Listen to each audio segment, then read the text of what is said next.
Hello everybody, welcome to my channel. I'm Picking Rick. Thank you for joining me. So, for people who watched my last video, you may recall at the end I mentioned about showing this lock off, that it was something special. Well, as promised,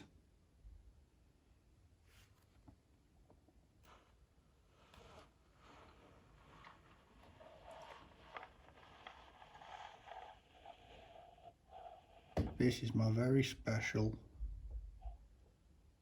cutaway American 1106. Now this was one I actually owned originally. I think I'd had it for about 8 months, something like that. And a good friend of mine in Tool UK, where I'm also a member, offered to let me send it to him. And with him being a machinist, he basically milled everything away to what you can see. And it was quite handy when we discussed about having it done, because I'd spoken to a couple of people previously about doing something more like a instructional, helpful video with the 1100 series, because I know there are some people that do struggle with them, and anyone that knows me know I got loads. I love picking on these things.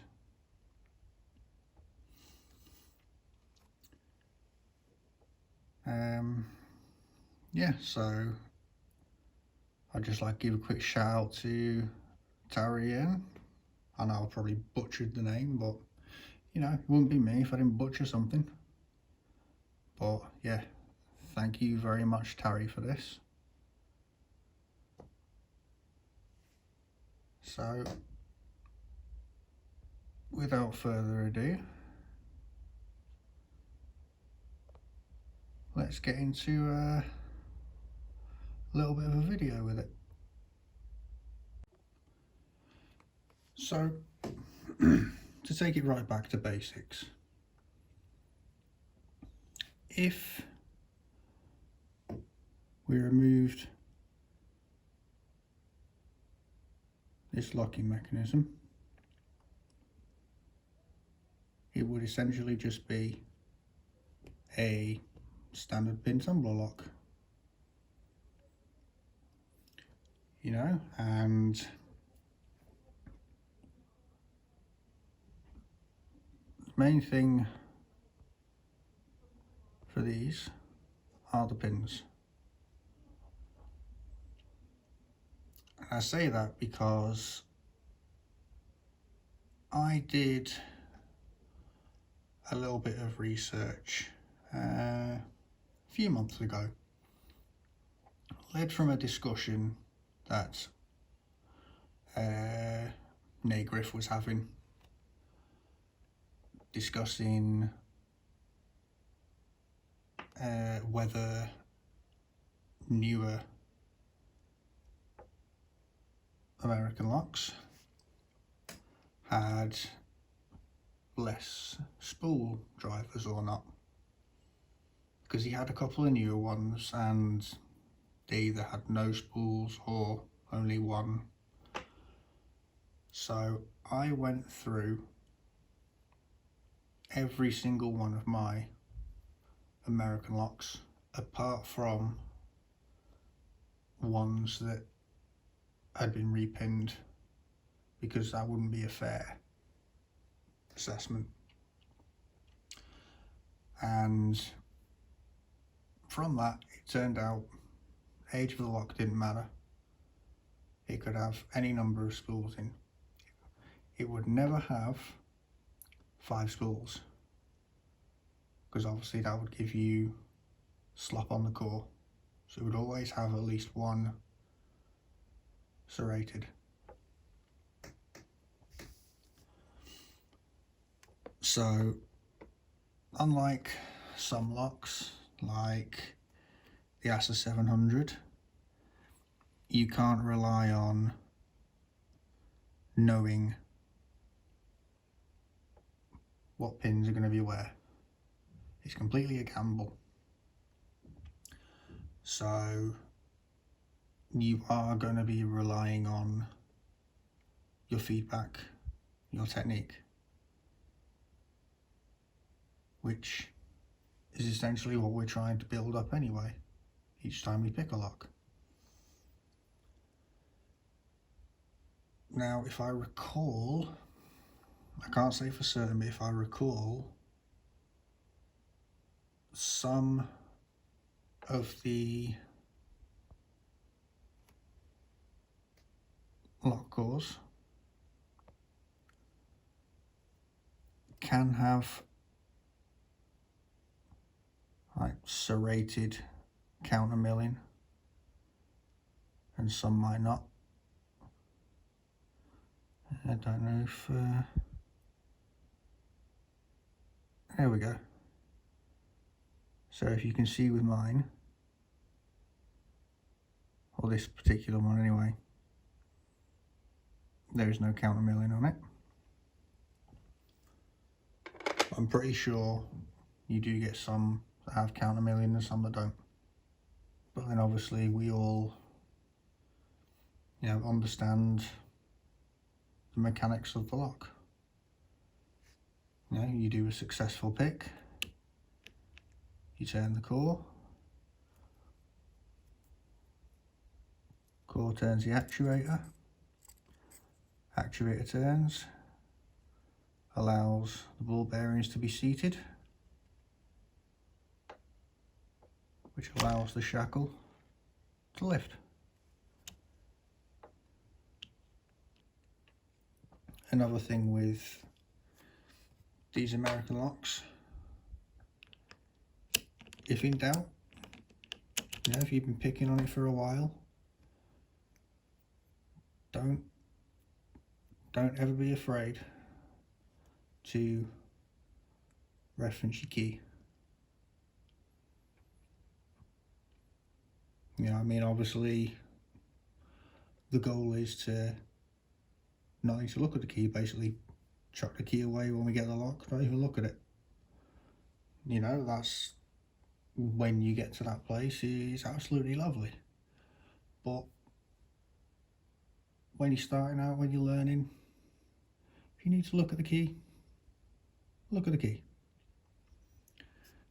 And the reason I say that is because sometimes these can be really easy to overset. Like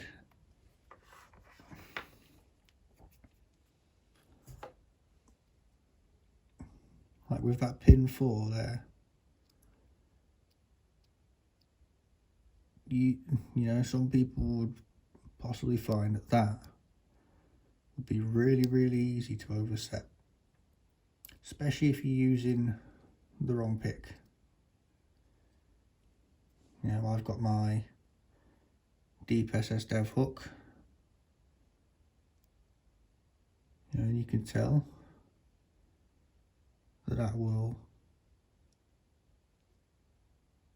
get under there nicely.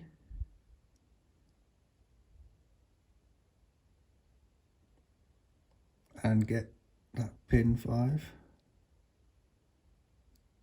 no issue. However, if say, there we go.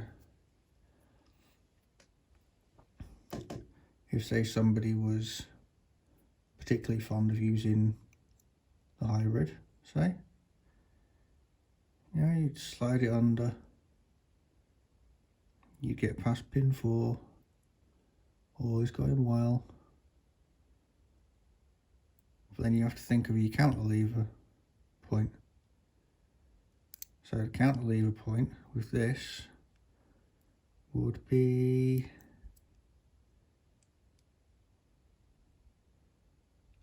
about where my nail is. So you're going to be levering off of there. So when you use that lever point, you try and get pin 5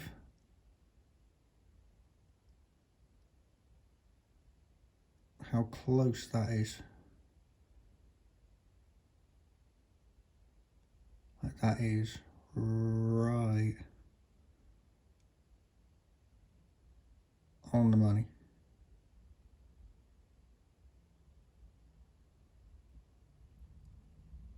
So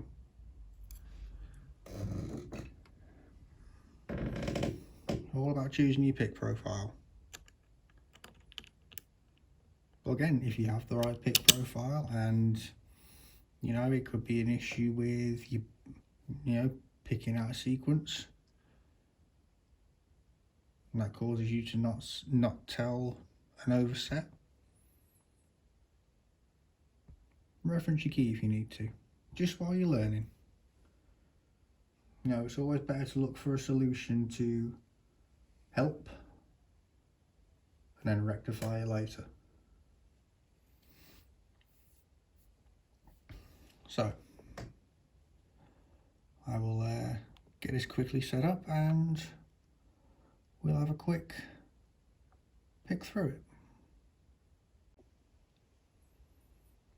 So this is the lock sat at rest. No key, no pick, no tension wrench. And depending on your keyway, you know, depends on your choice of wrench and pick. As always, whereas me, I have 40 and 50 thousandths pry bars that I modified myself for being able to pick American locks and pack locks and the like.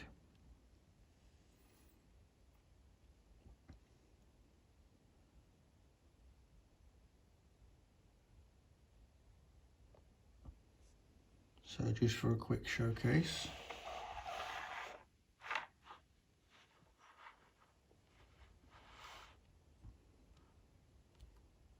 you can see there's a little bit of play on the core, nothing much.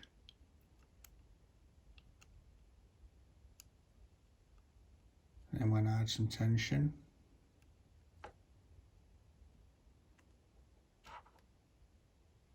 it's just over the K.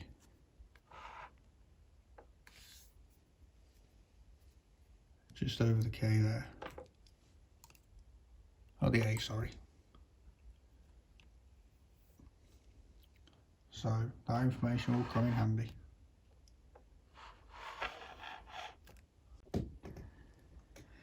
So now I've got this set at a decent recording angle, just add some, I generally like moderate tension on them, just because I like a bit clearer feedback.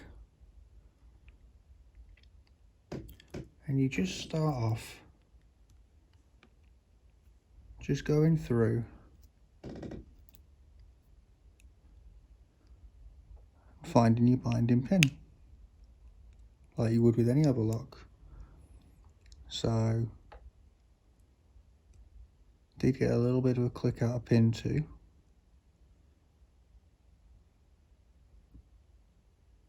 and now that's, as you can see, it's not shifting. So move on.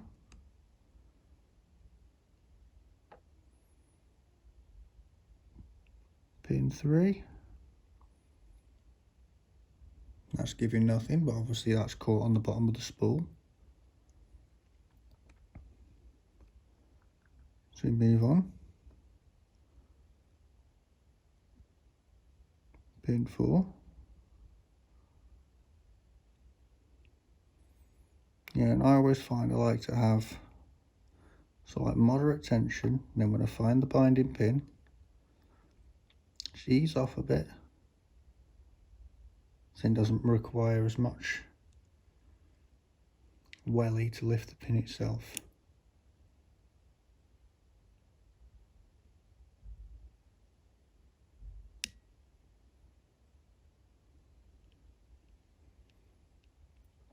And then move on for 5.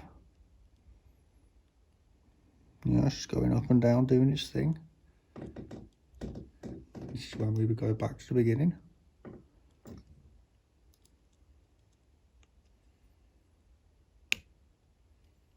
Yeah, one's given a click now. That's seated the spool.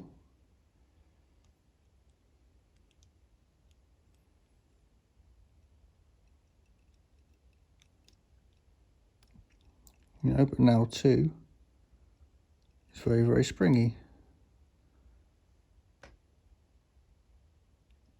And as you can tell,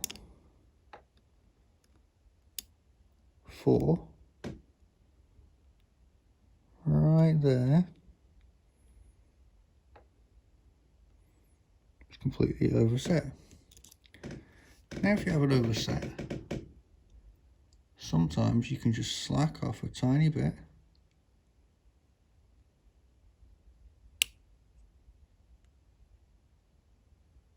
and just almost pulse it, pulse your tension. And sometimes, as you can see with the drivers here, some of them have stayed at shear.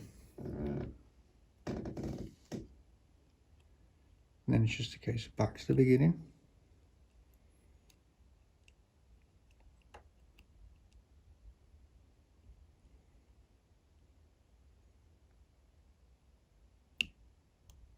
You don't just start the process again.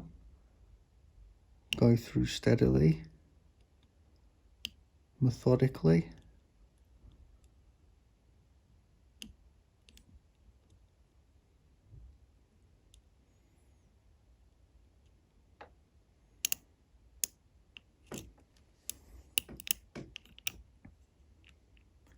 And if you drop everything, it's okay.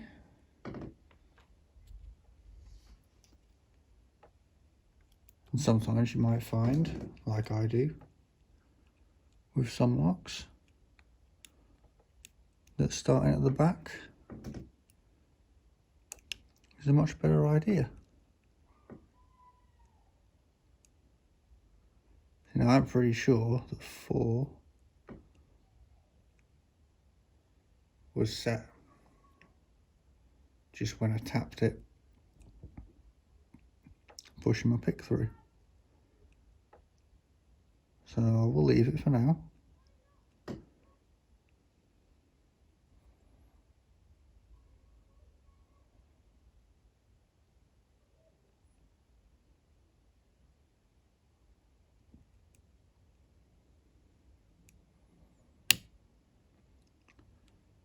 There we go, that's what I wanted to hear. So as you can see,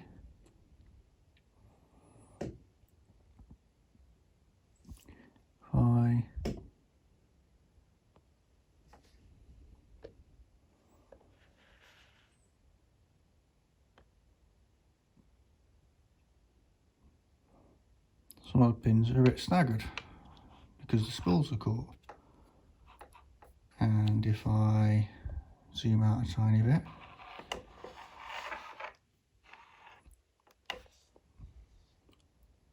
you can now see the A fully, so we're in a full set. once we're at this point, you know, the spools.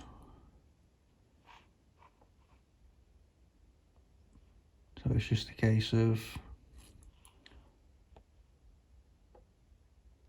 tension control. But with there being more than one,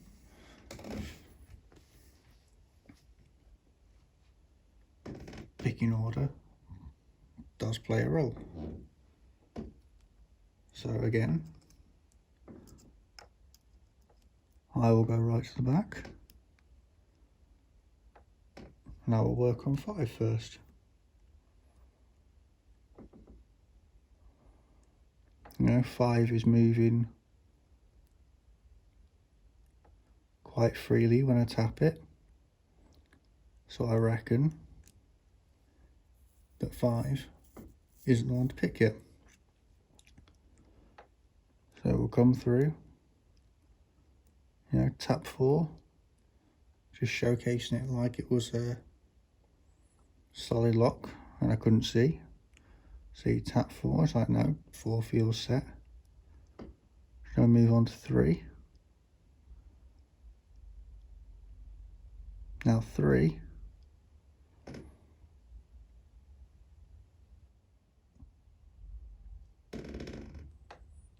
I reckon 3 is going to be the one. 3 is very solid. So just allow the ease off on the tension.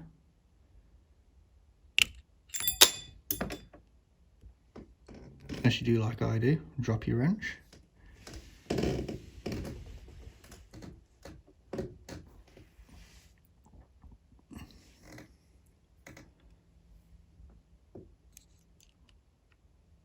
But if you manage to catch it, you don't lose all your work. And I know one day very soon I'm going to break a pick doing that. But we know we are on 3.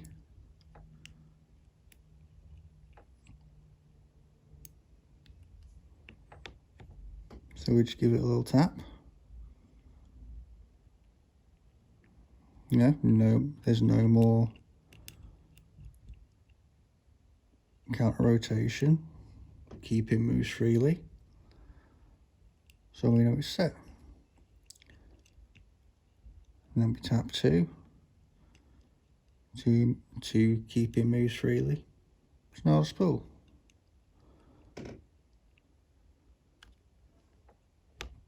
Then we get to 1.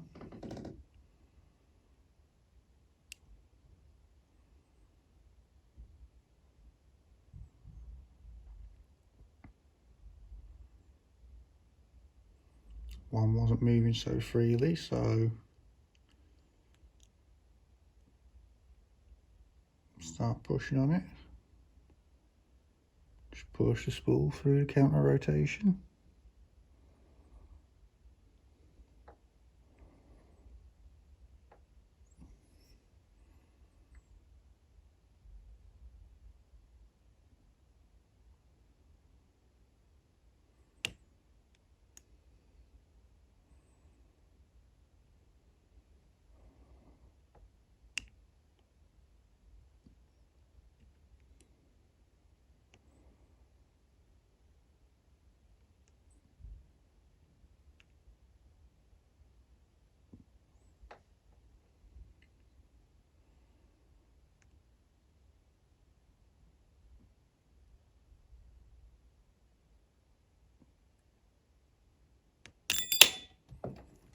And we've done it again.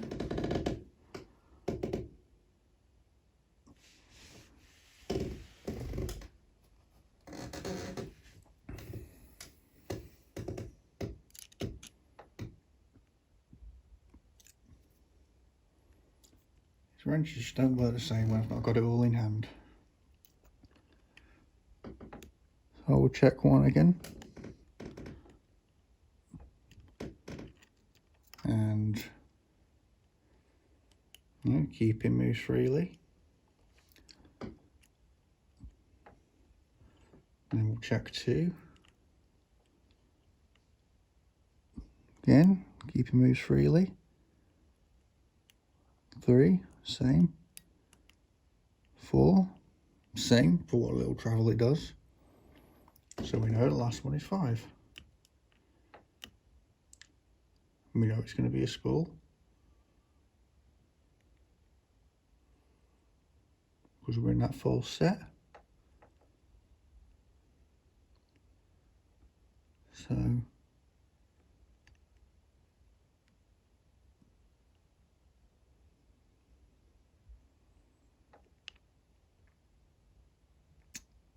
these off.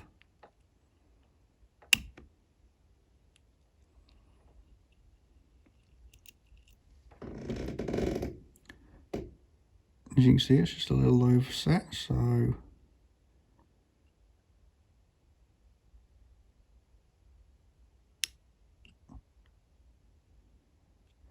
that's drop down. But they're not all perfectly at the shear, so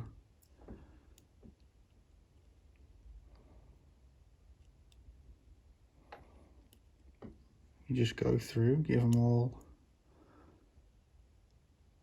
a little bit of a tap.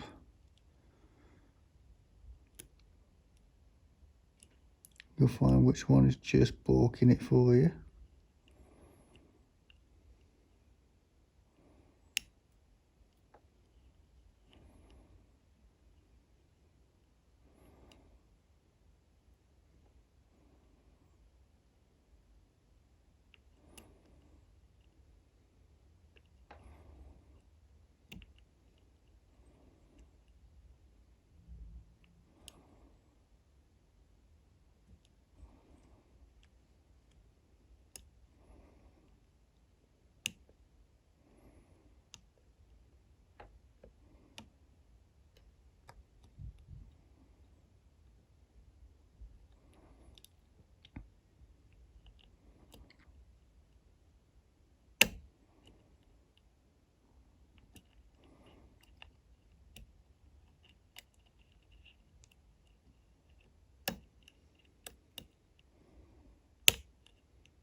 And sometimes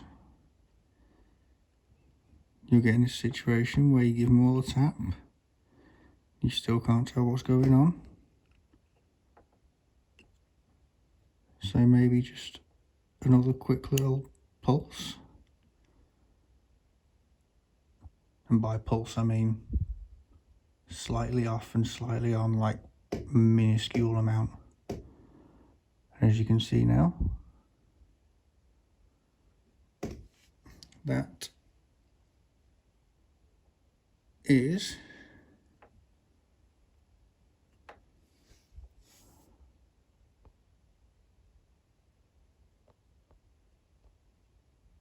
an open.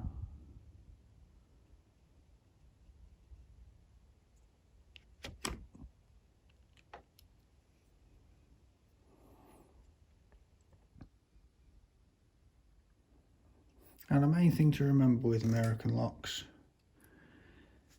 is